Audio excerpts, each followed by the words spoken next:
about? A little bit different.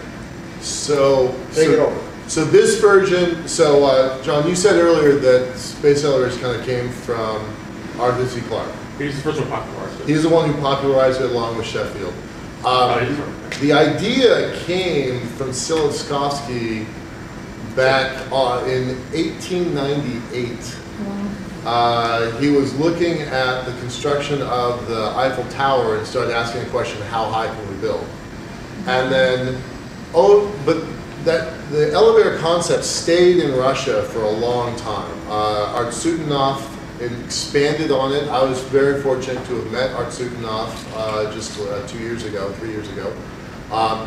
His version of the space elevator was actually ridiculed because his father was a political prisoner. They didn't trust him, and so they basically forced him to publish his technical documents in the equivalent of America's Boys Life for Boy Scouts. They didn't take it seriously. Then a guy named Jerome Pearson, an American, independently discovered the concept of the space elevator about 2 years before I was born. And Pearson is the one who taught Clarke how to build a space elevator. And Pearson's actually on my team, so I'm really grateful to have a guy like that and with his experience on our team. And so, John, this version is the lunar elevator. Well, that's what I thought we were talking about. Right. So this is the lunar elevator that Pearson came up with. His version is entirely unbuildable. It's technically possible, but it would take 150 to 350 rocket trips to build this. And so so what we've done since then is taken. You want the LED? That's right.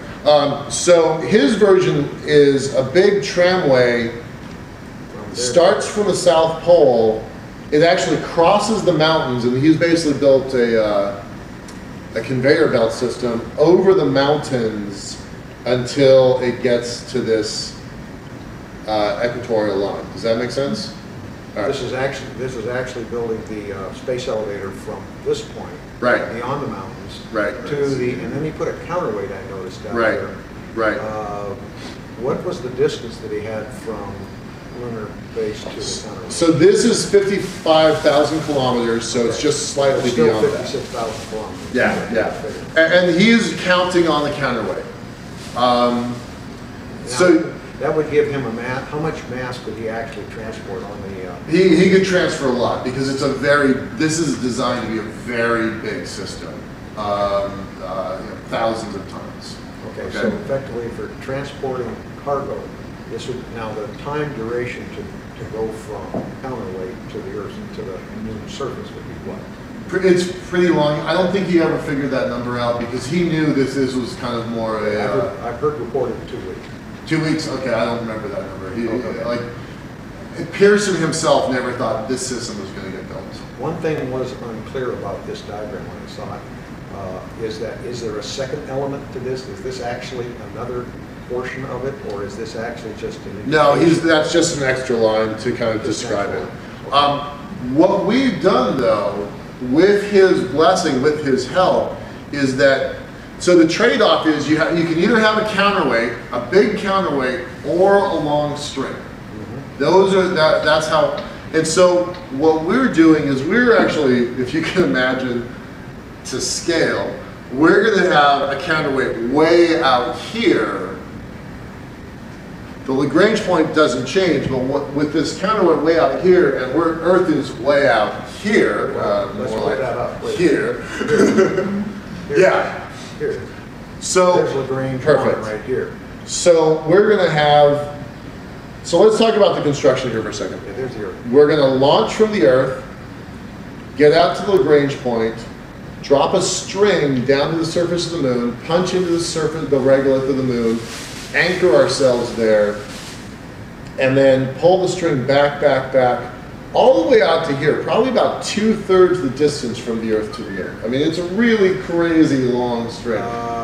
couple of issues come up in very Of course there are. Yes, there's a couple issues. Okay, go ahead. No, go ahead. Go ahead. Well, the first question is what would be the, okay, very long string, you're approximately figuring about right here? Yeah. Okay, you're going through Earth synchronous, geosynchronous orbit. No, you're not that close. Well, geosynchronous is 2/3 of the way to the moon. Geosynchronous is 22,300 miles. Sorry, 1/10. And it's 1/10 distance. Yeah. So yeah, it's up there, but it's not. We're probably about 130,000 kilometers from the Earth. So it's still a long ways from the Earth. It's about halfway. It's close enough. It's close enough that the Earth's gravity has a major impact. Sure. But it's not close enough that we have to deal with the orbital debris that's all around the Earth, or satellites interfering, or Van Allen belts, or any of that stuff. How do you deal with the fact that your counterpoint's going to have a different orbital period? It won't, because it's attached to the string. The string's not, but your counterweight's here, your string's going to pull here. The string is not having friction stuff this way. Right. It has tension. So this is going this way, this is pulling this way. This will want to pull the string. Well, the string's attached to the moon. No matter how much counterweight we put on it, we're unlikely to drag the moon around anyway. Yeah. Probably so. The problem still is that with that additional, with the gravitational effect of the Earth on the counterweight that you're putting approximately there, you're increasing the tension on your string. Exactly. Are we going to run into material issues because it's only the lesser gravity of the moon that allows us to begin in the first place? So I have in my pocket, so it comes back to materials problem, right? It's always a materials problem. There's a lot. I'm always saying we don't even have all the questions, let alone have all the answers. This is a brand new idea. This is a brand new idea. It's only a few months old, really. You must be talking about materials, not the idea, because that Yeah. important. No. The lunar elevator that we designed is a brand new idea. It's refinements of other systems, but how we're proposing it is new. But this so this string here, which is a little frayed now because I've been pulling out my pocket a lot. It's Xylon. It's about 2.5 times stronger than steel for its weight. About that. This string itself has about a 75 to 90 pound breaking strength, like right now. It's going to be a string very similar to this that we actually use for that entire 250,000 kilometer thread. The forces on this system are really minor.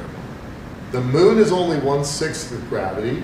We're effectively in a zero gravity zone at the Lagrange point, and we're only at a minor gravity zone when we actually get back towards the Earth. So there's very little tension on this thing. There's enough to keep it in place. Yeah, go ahead. How much is very little? I'm sorry? How much is very little? Well, we can't yet. We're still working out the math, but it's in the range of a strong guy could hold it. Okay, it's in that range. Now, there's too many variables. We don't have all the variables worked out. How long is the string? How big is the countermass? What rocket do we use initially to launch it? Those are variables we just don't know the answers to yet. But the concepts, just a second, the concepts are that it would be a current rocket, and there's 5 rockets that we could use. And that starts putting some constraints on the size of the mass of the system, and so that's about 20 tons.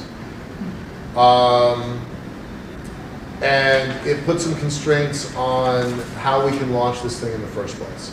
But there's only about 6 to 8 tons of countermass when everything's all said and done. It's being pulled into the Earth's gravity, back towards the Earth. So that kind of starts narrowing down the number. That's why I say we think you know, a person could hold this thing in place. Our system is not, the first stage system is not going to be this big mammoth Hollywood style system with maglev trains that we're all dreaming about.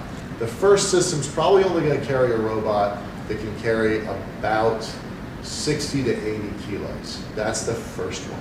But the thing is we can take one string, plant it next to another, and another, and another, and another, and build the system up. By wiring the string? Yeah, by pulling them together. By Yeah. pulling the strings. Yeah. And yeah, exactly. Exactly. Increasing the mass of the string as well. Mass of the string, more counterweight. And assumes that you're not going to change your... Yeah. So We're planning on putting this at equatorial positions. on the moon, yeah, on the moon, yep, yep. If you were to look at a full moon, sinus Medae is the middle. That's what sinus Medae means. If you were to put crosshairs on the moon on a full moon, right there in the dead center is where we're going to go. Which gets away from Pearson's problem of having to crawl over the mountains. Well, it does.